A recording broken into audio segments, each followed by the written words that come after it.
अस्सलाम वालेकुम नाजरीन।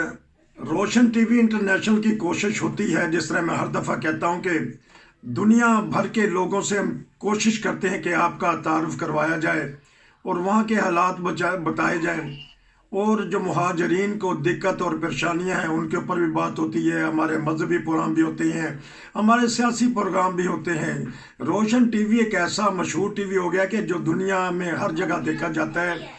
आज हम चलेंगे युगांडा।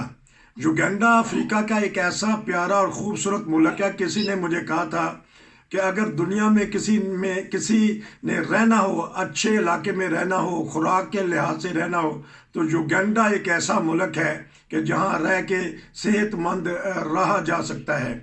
युगांडा भी असाइलम देता है, वहाँ भी अक़वाम मुत्तहिदा ने दफ्तर खोले हुए हैं। लोग वहाँ जाके असाइलम लेते हैं। मुख्तलिफ ममालिक के लोग आके वहाँ असाइलम ले रहे हैं। इसमें इंडियन और पाकिस्तानी, बांग्लादेश या दीगर ममालिक के लोग भी हैं। हमारे साथ हैं आज एक पाकिस्तानी, वहाँ उन्होंने असाइलम कराया हुआ है। उनके पास मैं चलूँगा और उनसे तारुफ करूँगा। जी अस्सलाम वालेकुम। वालेकुम सलाम। आप ठीक ठाक है? असदुर रहमान साहब नाम है आपका? जी मेरा नाम असद रहमान साहब है। अच्छा चलें, ठीक है जी। ये बताइएगा कि कितनी देर से युगांडा में है, फिर मैं आपसे बात करते हैं युगांडा के बारे में। मुझे 10 साल हो गए यहाँ पे। 10 साल हो गए हैं और असाइलम आपने करवाया हुआ है। तो कैसा मौसम है जी आजकल युगांडा में? यहाँ तो यूरोप में, जर्मनी में कभी कभी बर्फ भी पड़ जाती है, आजकल ठंड भी है। तो आपके कैसा है मौसम? हमारे यहाँ मौसम बहुत सदाबहार रहता है यहाँ पे। पच्चीस सदाबहार? छब्बीस डिग्री सदाबहार 26 26 डिग्री 25 डिग्री रहता है बस। अच्छा, इसने ना सर्दी आनी है, ना बर्फबारी होनी है, ना गर्मी होनी है, बस यही टेम्परेचर रहेगा। हाँ जी यही टेम्परेचर रहता है। कुछ इलाकों में गर्मी थोड़ी सी पड़ती है लेकिन इतनी ज्यादा नहीं, बारिश शुरू हो जाती है। अच्छा, तो इससे माइनस टेम्परेचर या सर्दी का या बर्फबारी का तो सवाल ही नहीं पैदा होता। नहीं बिल्कुल नहीं, सवाल ही नहीं पैदा होता। यहाँ सिर्फ बारिशें बहुत ज्यादा होती हैं, यहाँ पे हरा भरा बहुत है ये युगांडा। हरा भरा बहुत है। तो युगांडा आप फिर चुके हैं काफी सारा, क्योंकि 10 साल हो गए हैं, तो किया सफर दीगर इलाकों का भी? बिल्कुल किया है, मैंने तकरीबन ऑलमोस्ट तकरीबन सारा युगांडा घूम लिया है। अच्छा, सारा युगांडा देखा है। तो असल बात पे आने से पहले ये बता पूछ लूं कि कहने वाले ने कहते हैं, जिस तरह मैंने कहा कि खुराक बड़ी अच्छी है, वहाँ के लोग कहते हैं सेहतमंद है। क्या चीज़ है, कौन सी खुराक है? बाहर से आती है या उनकी अपनी पैदावार है? नहीं इनकी अपनी पैदावार है। जो कसावा पोशो, ये मकई का जो आटा होता है ये खाते हैं ज्यादातर लोग, अच्छा। बीन्स वगैरह। अच्छा। और इनके फ्रूट्स भी अपने ही हैं लोकल। जो दूसरे फ्रूट जो से हैं वो पाकिस्तान के, वो बाहर से इम्पोर्ट होते हैं। अच्छा, इनकी अपनी ज़रात वगैरह अपनी है? अपनी है तो वो जो इनका फूड है वो बहुत ताकतवर है इनका। वो बहुत यानी कि अच्छा है इनका फूड। ये एक ज़राती मुल्क वो कहना मिर्च चाहिए? मसाले मिर्च ज़राती मुल्क कहना बिल्कुल चाहिए कि क्या कहना चाहिए इस मुल्क को? ज़राती मुल्क भी कह सकते हैं, लोकल फूड के हिसाब से। अच्छा, तो नॉर्मल हाँ अंडरस्ट। क्योंकि ये अपना फूड खाते हैं, अपना फूड खाते हैं बस। ये लोग हमारा जैसा जैसे हम खाते हैं एशियन लोग, वो नहीं खा सकते, ये मिर्च मसाले नहीं खाते ये लोग। अच्छा, इंडस्ट्री वगैरह कैसी है यहाँ की? इंडस्ट्री वगैरह तो इतनी खास है तो सही है लेकिन इतनी खास नहीं है। अच्छा, इंडस्ट्री वगैरह ख़ास नहीं है। बादशाहत है या उसमें सियासी है, क्यों जमहूरियत है? सियासी है। अच्छा, ये बताइएगा कि जमहूरियत है यहाँ, पीसफुल मुल्क है, पीसफुल मुल्क है। पीस। यहाँ के उन्होंने कहा हुआ है कि हर हर हर मजहब को अपनी अपनी आजादी है। अच्छा, हर किसी को अपनी आज़ादी राय का इजहार करने का अख्तियार है। तो आप बताइएगा कि बिल्कुल। यहाँ आपने केस वगैरह करवाया कि कौन सा अदारा केस ले रहा है वहाँ के? यहाँ प्राइम मिनिस्टर ले रहा है। नहीं नहीं जो जो केस जो उनसे है अक़वाम मुत्तहिदा, कौन सा अदारा है जो असाइलम के केस वो लेता है? यूएनसीआर इधर है, यूएनसीआर भी है इधर। UNCR, वहाँ केस आते रहते हैं, असाइलम वगैरह लोग करवाते हैं? हाँ केस आते रहते हैं, केस आते हैं, लोग आते हैं, कुछ साइलम करते हैं साथ वाले कंट्रीज में जहाँ पे वो जंग वगैरह है, जहाँ पे वो प्रॉब्लम्स हो रही हैं, वहाँ के लोग आते हैं यहाँ पे, वो साइलम करते हैं। शमाली हो गए, कंगोली हो गए, रवांडा के लोग वो इधर आते हैं। साइलम करते हैं, बहुत सारे लोगों ने किया हुआ है। तो आप उनको अक्सर देखते हैं गलियों बाजारों में, कैंपें, उनके कैंप लग बने होते हैं, कहाँ रहते हैं वो? उनकी एक खास जगह है, उनकी एक खास जगह है, जी और जगह का मुझे नाम नहीं याद है, लेकिन वहाँ पे कैंपिंग है। लेकिन यहाँ पे ये भी है कि जो केस करते हैं, अगर आपके पास लीगल पेपर है तो आप जॉब कर सकते हो। अगर आपको कार्ड मिल गया, आपका केस पास है, जी। तो आप जॉब कर सकते हो यहाँ पे। कितनी देर में केस पास हो जाता है युगांडा में? युगांडा में केस का कोई पता नहीं है अभी।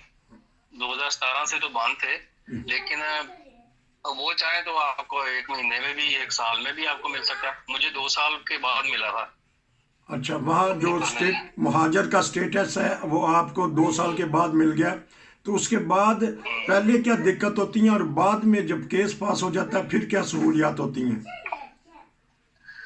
पहले यही होता है कि आप जॉब नहीं कर सकते। जब साइलम पेपर आपको मिलता है, उस रजिस्टर हो जाता है गवर्नमेंट में, ओपीएम में, प्राइम मिनिस्टर ऑफिस में जब रजिस्टर होता है तो आपको साइलम पेपर देता है। असाइलम तो वो पेपर। साइलम पेपर का काम नहीं कर सकते। हाँ, वो साइलम पेपर काम नहीं कर सकते, लेकिन चंद लोग, कुछ लोग करते भी हैं, अच्छा। फिर भी कर लेते हैं, चोरी करते हैं। ठीक है, ठीक। फिर उसके बाद जब कार्ड मिल जाता है आपको, तो फिर उसके बाद कोई किसी किस्म की टेंशन नहीं होती। वो आप खुल के काम कर सकते हो। अगर आपको जरूरत है आगे जाने की, तो आप कैंपों में भी जाके रह सकते हैं, लेकिन कैंपों की हालत ऐसी होती है कि वहाँ पे एशियन लोग नहीं रह सकते। कैंपों की हालत, क्योंकि ऐसे लोग हैं। ये बताइएगा कि क्या सहूलियात और देती है अक़वाम मुत्तहिदा, खाने पीने को या पैसों का या मेडिकल का, कौन कौन सी सहूलियात एक असाइलम सीकर को, जिसने असाइलम करवाना है, उसको देंगे वो? नहीं, सहूलियात तो यहाँ पे नहीं मिलती। हम्म। आपको जो भी करना है आपने अपने बलबूते पे करना है। नहीं अगर आप किसी कैंपों में रह रहे हैं तो कैंपों में आपको फूड वगैरह देंगे, बस फूड के पैसे देंगे वहां ठीक। पे रहने के लिए, ठीक। खाने पीने के लिए। ठीक। अगर आपने नहीं रहना तो आप उधर बाहर आके नौकरी कर सकते हैं, जॉब कर सकते हैं, लेकिन अगर आपके पेपर लीगल है तो। ठीक। तो ये बताइएगा कि जो क्या क्या परेशानियां होती हैं एक असाइलम वाले को वहाँ, और ख़ास तौर पे आप फैमिली के साथ हैं, तो वो बताइएगा, जब निशानदही कीजिएगा जी। वो साइलम के साथ अगर आप जॉब कर रहे हैं, अगर इमिग्रेशन उन्होंने पकड़ लिया तो फिर आपको वो ले जाएंगे जेल में। ठीक। तो फिर उसके बाद आपके कोई जो कम्युनिटी के जो बड़े हैं वो छुड़वाएंगे, या कोई पैसे पूसे दे के वो छुड़वाना पड़ता है, या उनको देने पड़ते हैं, फिर वो छोड़ेंगे। अदरवाइज वो वहीं पे तो वकील वकील वगैरह के। अलाउ नहीं है ना, पेपरों पे साइलम के बाद काम करने की इजाजत नहीं है। अच्छा, वकील जो से करवाना हो असाइलम के लिए, कि वकील के बगैर आपने कोई वकील वगैरह करवाया था जब आए थे आप? नहीं, नहीं, वकील वगैरह की जरूरत नहीं पड़ती। तो फिर आपने किस तरह अपना वहाँ इजहार वो ख्याल किया? वो हमने दरखास्त लिखी थी, एक लेटर लिखते हैं, लेटर लिख के उनको जमा करवाते हैं। फिर उसके साथ ही जमा करवाने के बाद वो पूछते हैं आपको कहाँ से आए हैं, क्या प्रॉब्लम है। आपका पूरा इंटरव्यू होता है, आपको अपने मुल्क में क्या क्या प्रॉब्लम्स थी, वो प्रॉब्लम आपको उनको बताएं, साथ दरखास्त एक लिख लें, या उसकी एक सीडी बना के तो उनको दे दें, या यूएसबी में डाल के उनको दे दें। तो वो फिर चेक करते हैं, देखते हैं भाई ये बंदा हकदार है कि नहीं है, फिर उसको असाइलम दे देते हैं। तो ये बताइएगा कि उसके बाद वो कहते हैं कि जहाँ मर्जी आप रह सकते हैं, फिर आपको प्राइवेट हाँ जी, मकान खरीदना पड़ेगा, लेना पड़ेगा, कैमरा लेना बिल्कुल। पड़ेगा। वो सारा कुछ खुद करना पड़ता है फिर। तो अगर खुद करना पड़ता है तो कितना खर्चा आता है? अगर एक कमरे का या 2 कमरे का, किस तरह फिर खर्चा बर्दाश्त करता है इंसान? अगर किसी के पास पीछे कोई है, कोई सोर्सेज हैं पीछे, जी। अगर वो पीछे से मंगवा लेगा, या फिर कुछ अर्सा वो कोशिश करेगा, ढूंढेगा नौकरी वगैरह, जी। नौकरी वगैरह करते हैं। हमारे कुछ एशियंस यहाँ पे हैं जो साइलम के बाद भी जॉब्स कर रहे हैं। ठीक। ठीक। तो वो जब इस तरह का कोई मौका आता है, जब कोई पकड़ने तो वो फिर इधर उधर हो जाते हैं, आपको पता ही है। ठीक। तो ये तो ठीक हो गया। ये बताइएगा कि जो मकान का किराया वगैरह है, तो कितना पाकिस्तानी रुपए में बताइएगा कि कितना खर्चा है उसका, फिर एक फैमिली पे खाने पीने का कितना खर्चा आता है? मैक्सिमम अगर आप हिसाब लगाओ तो आपको तकरीबन 50-60 हजार आपका खाने पीने का, और मंथली आपका जो खर्चा है ना वो इतना ही है। अच्छा, 50,000 रुपया। अगर यहाँ के हिसाब से बात करूं तो तकरीबन 1 मिलियन मैक्सिमम एक बंदे के लिए होना चाहिए, जिसने अलहदा रहना है या उनकी कैंपों में नहीं रहना तो। अच्छा, 1 मिलियन वो जो वहाँ की करेंसी मंथली। मंथली हो, हाँ 1 मिलियन। तो हाँ पाकिस्तानी रुपए कितने बने वो? वो तकरीबन इतने ही बनते हैं 60-70 हज़ार। अच्छा, एक आदमी के लिए तो अगर आप माशाल्लाह फैमिली के साथ हैं या फैमिली के साथ कोई आता है तो उसको तो फिर 2 मिलियन चाहिए मेरा ख्याल। मैक्सिमम, हाँ 2 मिलियन मैक्सिमम उसकी जॉब होनी चाहिए या उसके पास होना चाहिए 2 मिलियन अच्छा। मंथली। अच्छा, हाँ। तो और इसके अलावा क्या क्या शुरू में परेशानियां होती है? मेडिकल का है, बच्चों की तालीम का है, या बच्चों की जब पैदाइश का है, खवातीन के मसाइल हैं, तो इसके बारे में बताइएगा, थोड़ी सी मालूमात दें। यहाँ पे जो बेसिकली मेडिकल बहुत महंगा है यहाँ पे। जो ठीक। आपको अगर कोई मेजर प्रॉब्लम हो गई है तो उसके लिए आपको खर्चा करना, और 2 मिलियन में अगर आपने फैमिली के साथ रहना है तो उसके लिए मेडिकल का करना बहुत मुश्किल होता है। अच्छा। वो फिर अगर पीछे सोर्सेज हैं तो किसी से मंगवाने पड़ते हैं पैसे, या फिर थोड़ा थोड़ा करके तो वो इलाज करवाना पड़ता है। ठीक। और बच्चों की जो फीसें हैं वो तो हर 3 महीने स्कूल लगते हैं, फिर 3 महीने छुट्टियां, अच्छा। फिर 2 महीने छुट्टियां, 3 महीने स्कूल लगते हैं सिर्फ। नहीं, वजह तो क्यों, क्या क्या हर वजह, तीन, क्या वजह है कि ये इनका इनका ऐसा ही है। हर तीन तीन महीने छुट्टियां, 3 महीने स्कूल जाना है, 2 महीने छुट्टियां, फिर 2-3 महीने स्कूल जाएंगे, फिर 2 महीने छुट्टियां। ये ऐसे ही करते हैं ये। प्राइमरी स्कूल तक है या हाई स्कूल या यूनिवर्सिटी का भी यही तरीकेकार है? ये टोटल स्कूलों में ऐसा ही है। तो फिर तो मौजे लगे, स्टूडेंट तो मौजे करेंगे कि चलो जी शुक्र है। तो हाँ, यहाँ की फीसें बहुत ज्यादा है। एक और बात, फीसें बहुत ज्यादा है यहाँ की। Maximum 3 lakh shilling, 5 lakh shilling. समझ लो कि पाकिस्तानी, अगर आपने किसी बच्चे को प्रेप में करवाना है ना, कुछ स्कूलों में पाकिस्तानी 20 हज़ार भी है, कुछ स्कूलों में पाकिस्तानी 30-35 हज़ार भी है। अच्छा, 3 महीने की फीस, 3 महीने की फीस इकट्ठी करवाते हैं।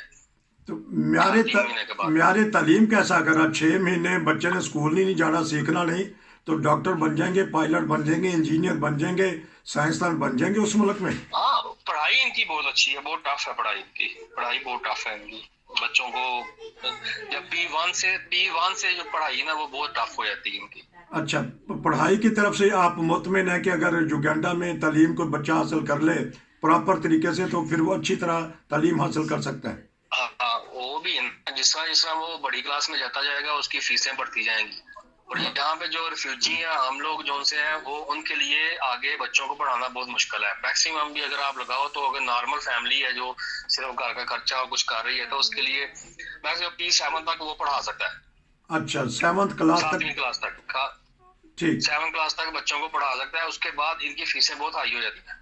अच्छा, मैं क्योंकि अब 2-4 मिनट रह गए हैं, ये बताइएगा कि जब केस पास हो जाता है तो रीसेटलमेंट का तरीकेकार क्या है कि दूसरे किसी यूरोपीय मुल्क में जाया जा सकता है?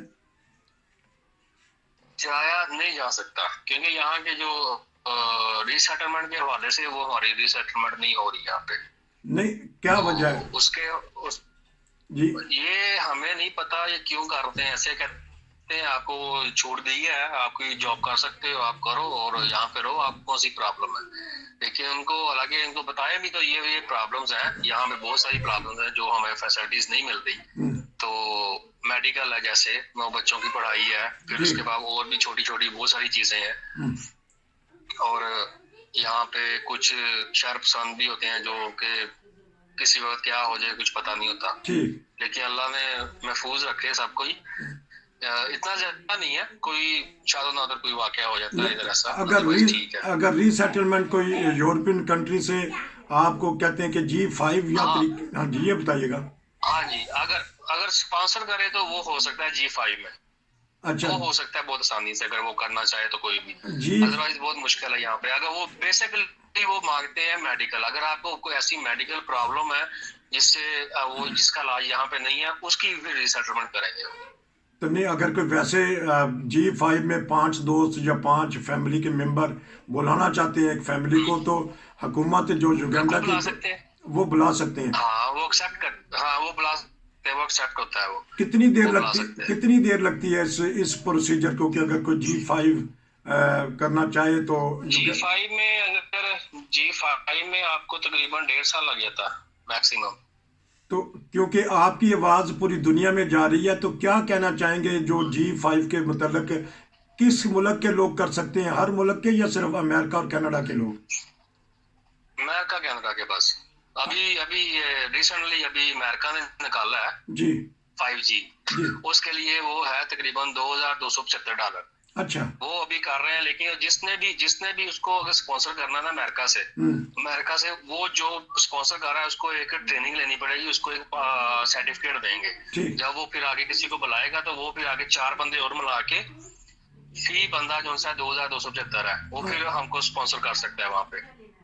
तो ठीक है। और कनाडा में भी ऐसा ही है। कनाडा में ये सर्टिफिकेट वगैरह नहीं है, वहां पे सिंपली अगर आपने पैसे हैं आपके पास तो जमा करवाओ वहां पे, और 5 बंदे जो से हैं अगर वो डाल सकते हैं तो वो कर दें, तो वो ऐसा करके वो 5 स्पॉन्सर इजीली हो सकता है। तो ये पैसे वापस हो जाते हैं या नाकाबिले वापसी? अगर कोई आपको G5 में बुला नहीं, वापस हो जाते हैं और वापस भी होते हैं।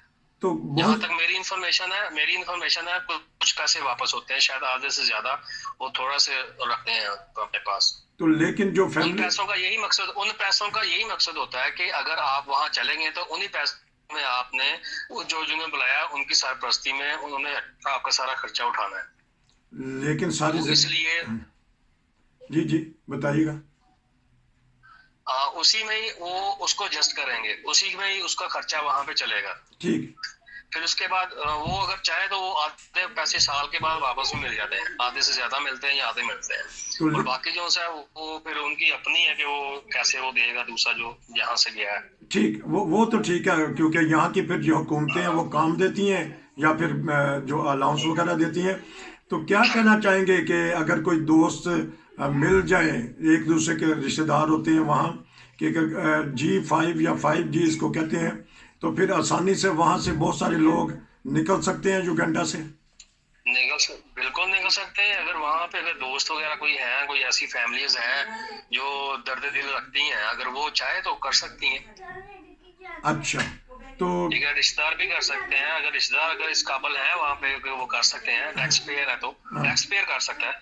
टैक्स पेयर कर अच्छा, ये बताइएगा आखिरी 1 मिनट है कि कौन से ममालिक के लोग रीसेटलमेंट के लिए ज्यादा जा रहे हैं दूसरे ममालिक में? अमेरिका और कनाडा ही है। नहीं, कौन यहाँ पे जो काले हैं। हाँ जी ठीक है। कौन मतलब के साथ वाले ममालिक के लोग वो आते हैं तो उनको रीसेटलमेंट? वो ज्यादातर वो सेटलमेंट उनकी ज्यादातर सेटलमेंट अमेरिका की होती है। और एशियन लोग अभी तक जितने भी गए यहाँ से वो तकरीबन कनाडा ही जाते हैं, उनकी कनाडा में ही होती है।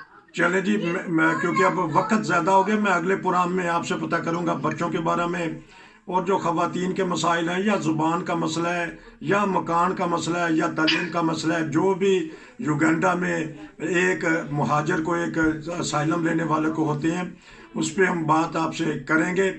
असद, आपका बहुत शुक्रिया। कुछ कहना चाहते हैं वरना फिर प्रोग्राम ख़त्म करें?